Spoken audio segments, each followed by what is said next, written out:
Hello viewers, welcome to my YouTube channel. This is Sakoich Kelvin, and today we are going to tackle about mechanics. Under mechanics, we are going to tackle linear motion question. And here is the question.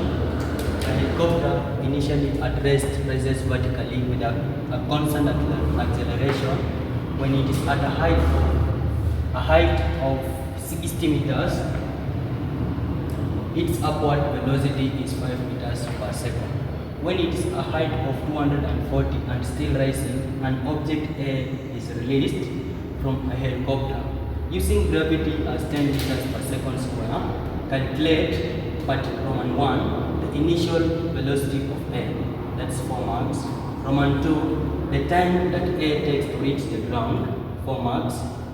Then after A is released, the helicopter continues to rise with a different constant acceleration when it's at a height of 350 meters and rising with a speed of 15 meters per second. A second object is released. A second object B is released. Now show that B take 10 seconds to hit the ground, 5 marks, and the last part, find the time that elapses between the impact of A and B on the ground.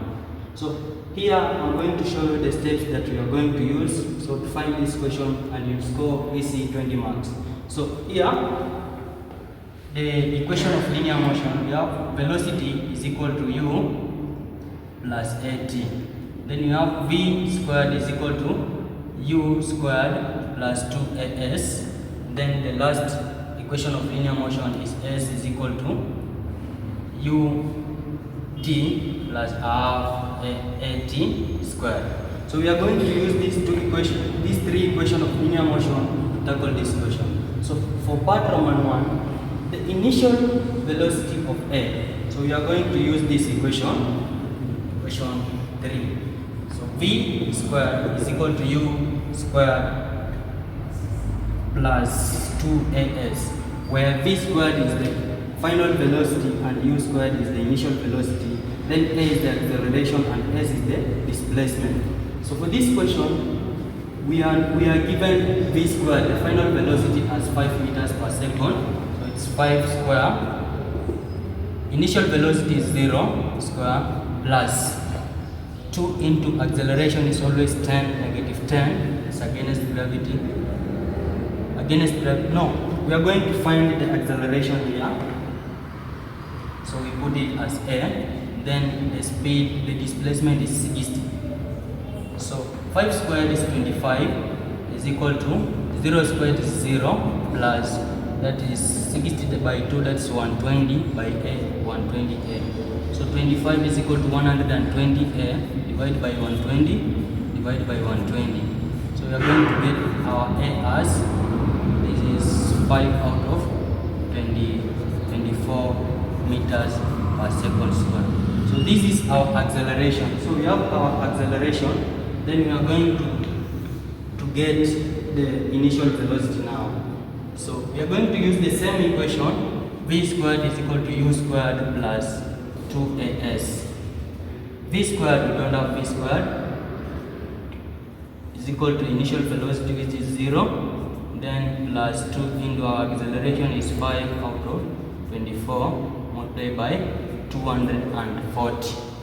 They say that when it's at a height of 240 meters and still rising, an object A is released. So 24 goes here, that is 10, 100. So V squared is equal to 100. And if you want to get V, we square both sides. So V is equal to plus or minus 10 meters per second. But the velocity cannot be negative. Therefore, we conclude that velocity is equal to 10 meters per second. So this is the answer for Roman 1. Then for Roman 2, the time that A takes to reach the ground. Time that A takes to reach the ground. We use the third equation of linear motion now, where S is equal to ut plus half at squared. Our S is 240, but since the object is released from the helicopter, it's moving down. so S become negative 240. So negative 240 is equal to our initial velocity. We don't have our initial velocity. No, we have our initial velocity as 10. So 10 multiplied by t plus half multiplied by our acceleration, it is 10 meters per second. But it's against gravity, so it's negative 10 multiplied by negative 10 multiplied by t squared. So negative 240 is equal to 10t plus, not plus, here 1, here 5. So minus 5t squared. You realize this one can form a quadratic equation. Therefore, negative 5t squared, negative 5t squared plus 10t plus 240 is equal to 0. Divided by negative 5, divided by negative 5, divided by negative 5, divided by negative 5.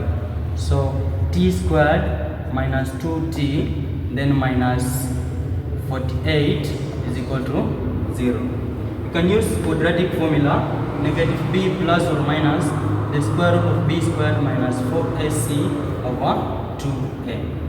This is a, b and c. So our b is negative 2. Negative and negative is positive. 2 plus or minus the square root. 2 square is 4 minus 4 into our a is 1 multiplied by our c is negative 48. So this by this 4 by negative 48 you get negative 192. So 2 plus or minus 4 plus 4 minus minus 192 is 196 over 2. The square root of 196 is 14. So 2 plus or minus 14 divided by 2. So t is equal to, that is 16 over 2 is equal to 8 second, or negative 2 minus 14, that is minus 12 divided by 2, or negative 6 second. So but time cannot be negative, therefore we conclude that the time is equal to 8 seconds, and you get 4 marks for the time that 8 takes to reach the ground. You realize that it is exactly 8 seconds because time cannot be negative. So I'll wrap here so that I can continue to solve the next part. Already you have 8 marks, so worry less. So after A is released, the helicopter continues to rise with a different constant acceleration when it's at a height of 350 meters and still rising with a speed of 15 meters per second. A second object B is released. Now show that B takes 10 seconds to reach the ground. So we use the same equation of displacement, that is S is equal to ut plus at squared. But our displacement is 350 meters when the object B is released. So S is equal to 350 degrees. But this is it is a helicopter, it's rising upward. Therefore, when an object B is released, now the displacement becomes negative 350. So this is the displacement S. So negative 350 is equal to, now our initial velocity, we are told that the initial velocity of this was 15. Now 15 multiplied by our time is, we got it as 8, not 8, 10, plus a half multiplied by our acceleration is always negative 10, then multiplied by 10 square.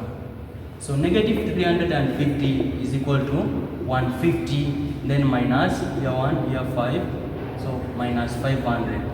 You realize that negative 350 is equal to negative 350. Now this one has shown that an object B takes exactly 10 seconds to reach the ground. So this one, we have shown that an object B takes 10 seconds to reach the ground. Now the last part, find the time that elapses between the impact of A on the ground, find the time that elapses. Here they want the time difference. The time that A takes was exactly 8 seconds, and the time of B was exactly 10 seconds. So the time impact now, we take 10 seconds, subtract 8 seconds, and you get 2 seconds as the time impact. Now this is the final answer. Now please subscribe to my channel for more information about mechanics and linear motion. Be blessed.